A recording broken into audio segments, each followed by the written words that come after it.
Umar bin Khattab, datang Salahuddin Al-Ayyubi, berakhir masa Salahuddin, datang masa generasi Muhammad Al-Fatih. Tiganya mewakili suku bangsa di dunia. Umar bin Khattab, Arab Quraisy. Salahuddin Al-Ayyubi, suku Kurdi. Muhammad Al-Fatih, suku Turki. Arab Quraisy sudah, Kurdi sudah, Turki sudah, Melayu akan datang. Jangan lupa.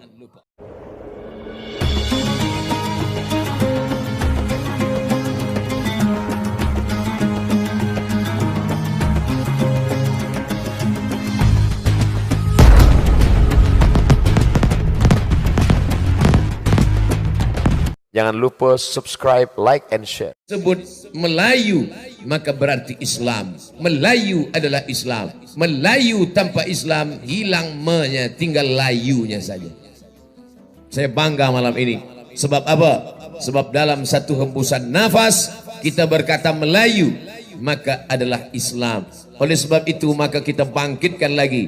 Yang pertama yang ingin saya sampaikan malam yang berbahagia ini adalah bahwa dakwah Islam tidak hanya setakat tazkirah, tidak hanya sebatas pada khutbah, tapi ada yang lebih besar daripada itu adalah ketika Islam berkuasa di atas muka bumi Allah Subhanahu wa taala. Kalaulah Islam itu hanya sebatas pada tazkirah, pada khutbah, akan berakhir. Makanya Islam mengapa kuat di Terengganu? Karena Islam ada kuasa. Allahu Akbar. Kekuasaan Islam ini akan bertahan madamatis samawati wal ard, selama hayat dikandung badan, selama bumi masih terhampar, selama langit masih terkembang, maka insya Allah Islam akan tetap ada. Maka perlu sokongan, dukungan masyarakat. Untuk apa? Sebab selama 13 tahun Nabi Muhammad di kota Makkah Al-Mukarramah, Nabi tak ada kuasa, tidak ada solat berjamaah, tidak ada kutipan zakat, tidak ada orang susah yang dapat ditolong. Bahkan sahabat Nabi tersiksa, dibunuh, dihabisi, dibakar, dikuliti. Tapi ketika Islam ada kuasa di kota Al-Madinah Al-Munawwarah, disitulah baru Islam dihormati dan dimuliakan. Islam ini mulia, Islam ya'lu wa la yu'la alaih. Islam tinggi, tidak ada yang lebih tinggi daripada Islam. Akan tetapi ketika Islam ini tak ada kuasa, dia diremeh-temehkan, dia dihina, dia dilekehkan. Tapi manakala Islam ada kuasa di kota Al-Madinah Al-Munawwarah, disitulah baru musuh-musuh Islam segan. Mereka takut. Nabi Muhammad SAW datang ke kota Al-Madinah Al-Munawwarah dengan kemudian 8 tahun lamanya membuat kekuasaan. Sampailah dia ke kota Makkah Al-Mukarramah membawa 10.000 pasukan. Perang Badar menang, perang Uhud kalah, disusul dengan berbagai macam perjuangan lainnya, sampai pada akhirnya tahun ke-6 sahabat bermimpi 6 tahun tak melihat kampung halaman, tempat dilahirkan. Apa kata orang Melayu? Sedang tempat jatuh lagi dikenang, apatah lagi berulang mandi. Tapi Nabi meninggalkan kampung halamannya bukan sekejap, bukan sekedip mata. 6 tahun lamanya dirindukan.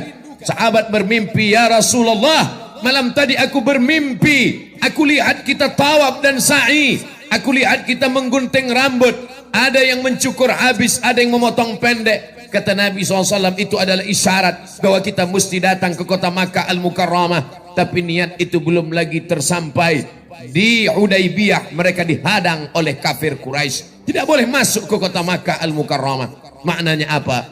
Kekuasaan kalau tidak sempurna, maka kita tetap akan dihina, kita tetap akan ditindas. Sampai akhirnya tahun ke-8 di bawah panglima perang bernama Sa'ad bin Ubadah, Nabi membawa 10.000 pasukan masuk ke kota Makkah Al-Mukarramah. Mana Abu Sufyan yang sombong? Saat itu barulah dia bersyahadat, asyhadu an la ilaha illallah wa asyhadu anna Muhammadan Rasulullah. Mengapa kita dihina di Palestina?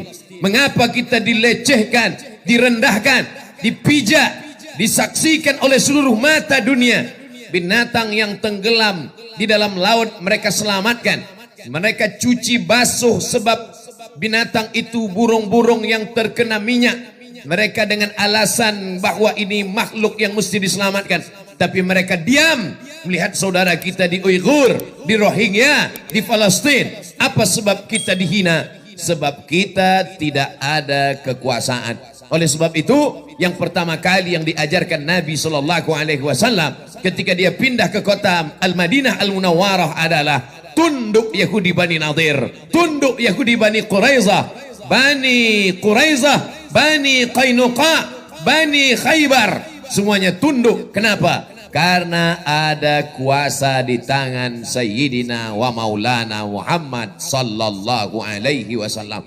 Malam ini, kenapa banyak umat Islam datang ramai berbondong-bondong? Bukan setakat mendengar tazkirah Abdul Samad. Kalau hanya tazkirah Abdul Samad, tak perlu datang beramai-ramai. Cukup buka saja Ustadz Abdul Samad Official, subscribe. Cukup. Semua orang Terengganu sudah menyaksikan itu semua. Tapi ramai ini apa sebab? Kerana ada kekuasaan, ada tauliah, ada izin, support dari menteri besar yang amat berhormat, ada hukumah, ada kemuliaan. Oleh sebab itu kalau ada orang mengatakan Islam cukup dengan solat saja, dengan puasa saja, dengan zakat saja, dengan haji saja. Siapa yang boleh mengutip zakat? Siapa yang boleh mengambil zakat? Kalau bukan kekuasaan. Makanya ayat tentang zakat tidak dikatakan bayarlah zakat. Tapi ayat tentang zakat apa kata Allah? Khul, ambil zakat. Khul, kutip zakat. Ambil kambing mereka. Kalau ada kambing 40, ambil satu kambing. Kalau ada unta 5 ekor, ambil satu kambing. Kalau ada emas dia 85 gram, ambil rubu'ul usyur. Apa maknanya? Zakat dikutip, diambil, diketuk pintunya. Siapa yang sanggup mengutip, mengambil zakat? Kalau bukan orang yang ada kekuasaan. Manakala kekuasaan ada di tangan Sayyidina wa Maulana Muhammad sallallahu alaihi wasallam, disitulah baru mereka segan. Surat Nabi dibaca oleh Hirqal, penguasa azimur Rom di Damaskus hari ini, ibu kota Suriah, negeri Syam. Dia baca surat Nabi sallallahu alaihi wasallam.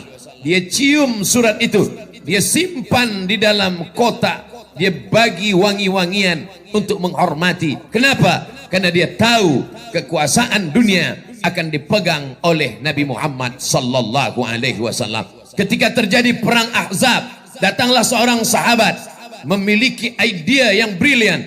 Siapa dia? Salman Al-Farisi. Kami ada strategi perang wahai Rasulullah.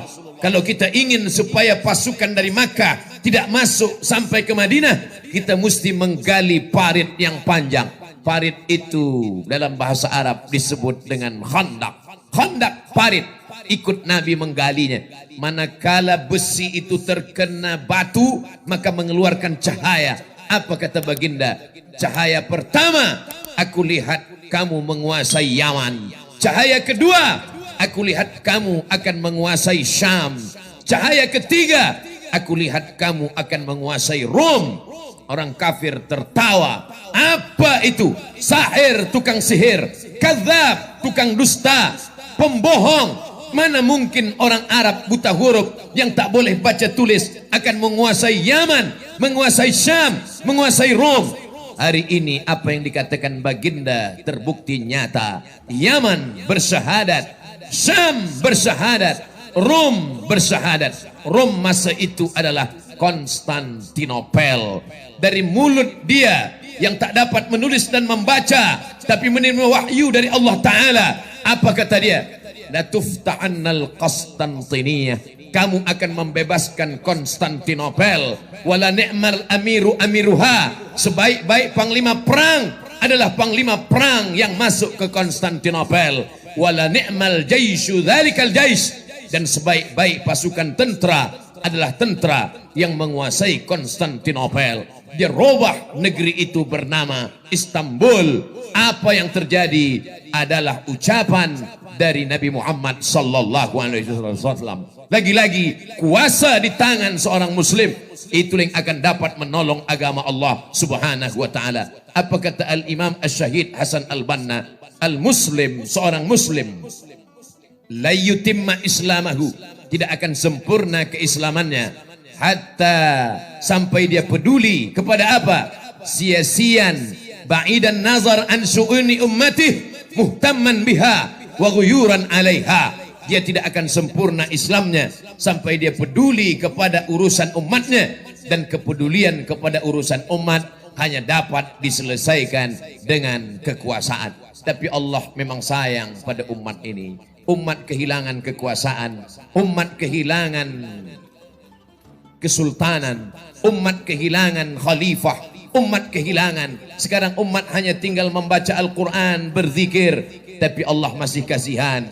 Aku masih iba melihat kamu, kata Allah. Maka ditolong Allah dengan berbagai macam tentera. Macam-macam tentera Allah datang. Ada pula tentera yang terakhir ini bernama Corona. Orang yang berada di Uyghur tak terkena virus ini. Banyak orang terheran-heran. Apa sebab? Salah satu sebabnya karena mereka berwudu. Setiap hari mereka membasuh tangan. Virus tidak akan terkena kepada orang yang selalu menjaga kesucian. Mereka memakan binatang yang disembelih, yang dimasak, bukan yang mentah, bukan makan darah. Sebab di dalam darah ada bakteria penyakit. Manakala ajaran Islam diamalkan, pertolongan Allah subhanahu wa ta'ala datang. Terima kasih.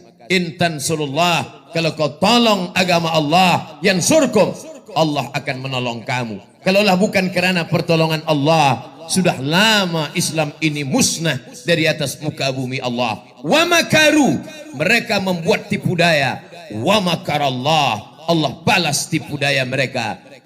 Wallah khairul makirin, tipu daya Allah, pembalasan Allah lebih hebat daripada yang mereka lakukan.